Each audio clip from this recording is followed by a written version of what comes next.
Iya, minasan, welcome back again with Mr. Gedi sini. One Piece chapter 1090 akhirnya udah rilis minggu malam di Manga Plus. Well, karena manganya udah rilis, monggo, without continuing long again, it's time to react new chapter, okay? Let's go.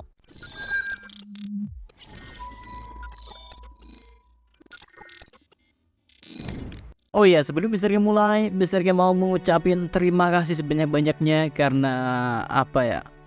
Ikut mendoakan apa yang telah Mr. G alami ya minggu inilah, di minggu ini. BTW thank you Rek, thank you banget. Semoga doa kalian dibalas oleh Allah lah. Oke, thank you BTW atas doanya. Dan monggo enjoy the content. Judul chapter 1090 versi resmi atau versi Manga Plusnya Kizaru. Ya, kalau judul udah kayak nama orang gini deh, kayaknya kita udah bisa nebak kalau orang itu bakal mendapat lebih banyak sorotan dibandingkan yang lainnya. Nah, kira-kira apa sih sebenarnya yang bakal dilakuin sama Admiral Kizaru ini, Rek? Kita lihat aja ke kontennya. Sementara itu di bagian cover story kita masih diperlihatin cover fan request yang sekarang giliran Kuro yang sedang membaca buku dengan tenang bersama para kucing hitam yang menjadi requestan dari fans. Gak ada arti apa-apa, namanya juga fan request kan.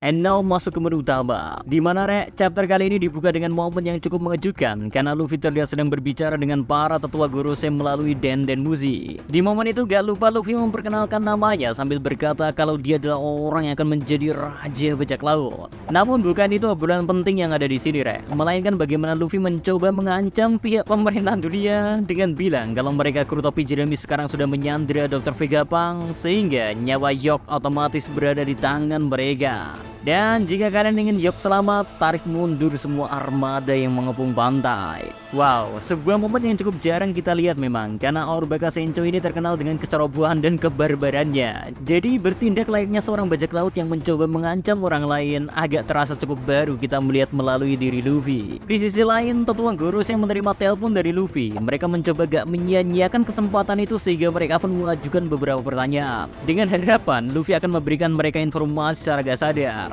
Dan benar aja sih Rek, karena jarang melakukan hal seperti ini, Luffy terpancing dan membeberkan ada berapa orang bersama mereka di sana. Beruntung kru Luffy yang lain bisa menghentikan Luffy untuk memberikan informasi penting lain.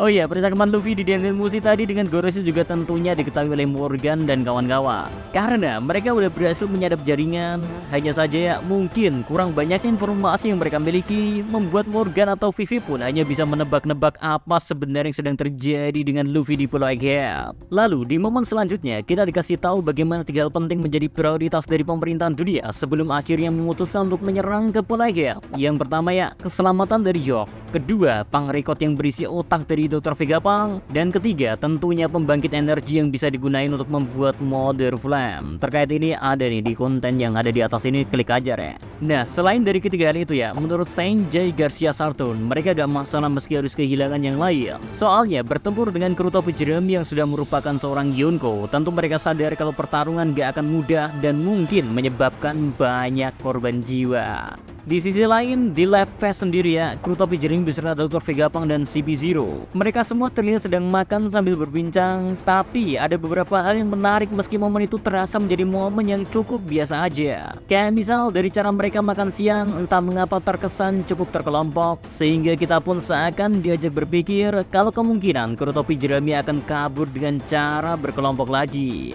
Ya, kalau dari cara mereka duduk dan makan bersama, di sana terlihat sepertinya mereka akan terbagi menjadi 4 kelompok. Grup A bakal berisi Luffy, Franky, Bonnie, dan Lilith. Lalu grup B ada Zoro, Nami, Brook, dan York. Grup C ada Jinbe, Robin, Chopper, dan Vegapunk. And last ya, grup D ada Sanji, Usopp, Atlas, Lucy, dan Kagu. Ya, entah apakah mereka bakalan beneran terbagi ke dalam beberapa kelompok atau enggak. Tapi kalau emang iya ya, apakah Odachi mencoba memparalelkan apa yang pernah terjadi di Pulau Sabaudi dulu? Dimana secara gak langsung para kru topi jerami pun dipaksa kabur dari kejaran Admiral Kizaru. Selain itu, satu detail kecil menarik lainnya ada di momen saat Kaku tiba-tiba bertanya ke Lucy Luffy. Namun Rob Luffy hanya menjawab kalau dia sedang berbicara sendiri. Yang mana hal ini mungkin menjadi kunci ke apa yang dilakukan oleh Luffy ya, bisa memberikan info ke Admiral Kizaru. Ya, banyak orang berteori memang kalau Luffy bakalan beraliansi dengan Oro Bakasencho, melihat bagaimana kondisi mereka yang emang gak bakal bisa menang kecuali bertarung bersama. Tapi ingat ya Rek, ini bukanlah manga sebelah, dimana bacot no jutsu gak bakal merubah orang secara tiba-tiba. Makanya seperti yang Admiral Kizaru katakan ketika dirinya ditanya oleh Saturn mengenai lokasi dari pembangkit energi Mother Flame, di sana dia menjawab kalau Rob Lucy adalah orang yang cerdik karena bisa memberikan informasi selengkap itu. Nah, apakah kalian sudah sadar kalau sekali menjadi anjing dari pemerintahan dunia, maka Rob Lucy akan seterusnya menjadi asuh dari pemerintahan dunia? Terus apa hubungannya sama Rob Lucy yang ngomong sendiri tadi, Mr. K? Ya, simple Rek. Mungkinkah itu cara dari Rob Lucy ngasih informasinya ke Admiral Kizaru? Soalnya kita tahu kan kalau mereka tuh selalu kelihatan bareng-bareng terus. Makanya gak ada satupun momen yang ngasih kita informasi kalau Lucy lagi coba ngasih informasi ke pihak Angkatan Laut, selain momen dia ngobrol sendiri saat ditanya oleh Kaku. Jadi gimana kalau ternyata burung yang berada di pundak Lucy sekarang bisa berfungsi layaknya Denden Mushi yang terhubung secara langsung dengan orang yang memberinya perintah atau misi. Yap, semakin menarik untuk ditunggu memang. Apakah Lucy bakal menyebabkan masalah lainnya bagi kru topi jerami ke depan? Walau kalau dilihat secara kekuatan ya, mereka bisa mengalahkan Lucy, tapi jelas ya, beberapa kru dari Luffy belum bisa bertarung secara seimbang dengannya. Sedangkan dengan berada dekat terus bersama Luffy ya, maka secara gak langsung Rob Lucy pun memiliki banyak sekali informasi, termasuk posisi dari kapal kru topi jerami yang berada di Lab Pass. Belum lagi cara mereka yang akan melarikan diri dengan memanfaatkan Vega Force One yang bisa terbang asalkan masih berada di ruang udara gap, disambung dengan Coup de Bourse yang akan membuat momentum dari Sanigo bakalan melontar sangat jauh. Ya, rencana yang sekilas terdengar sangat menjanjikan dan membuat kita percaya kalau mereka semua bakalan bisa dengan mudah kabur dari Pulau Gate beserta kepungan kapal perang Angkatan Laut. Tapi apakah itu semua bakal semudah itu? Ya kayaknya enggak sih, karena hingga detik ini aja ya, Frontier Dome masih menjadi salah satu kendala yang belum bisa dipecahkan.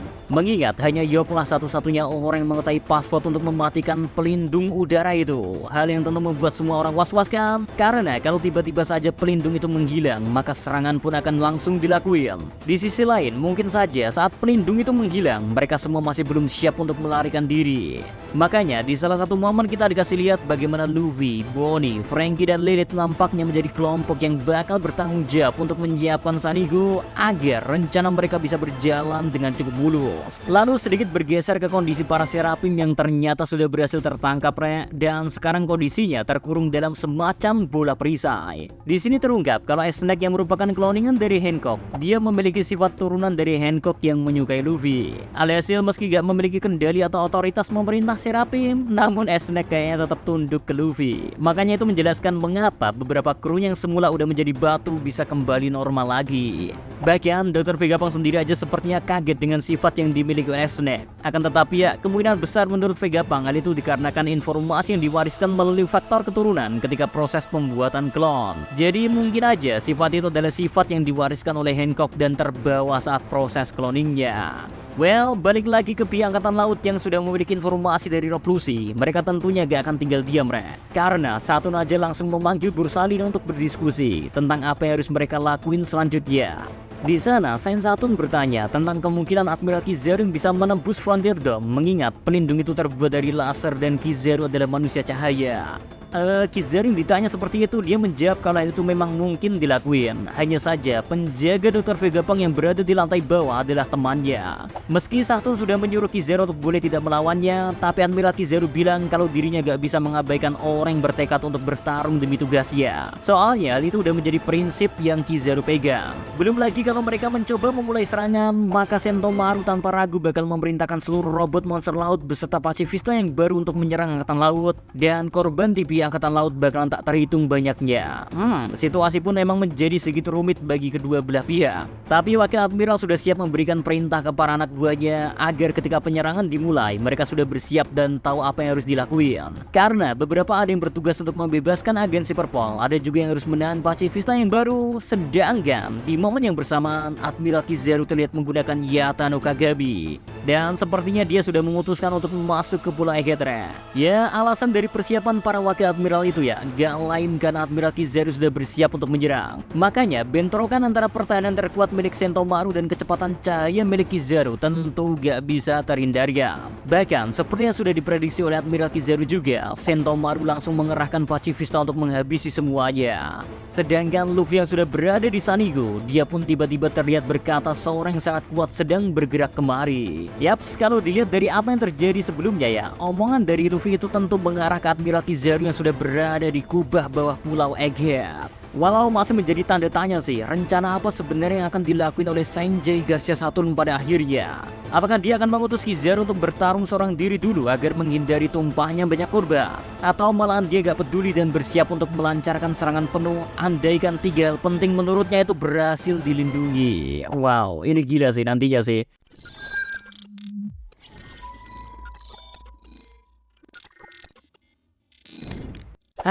Kita nantikan 2 minggu lagi karena One Piece lagi-lagi break ke genre. Oke? So, see you next time. Adi Segar Malos, Salam.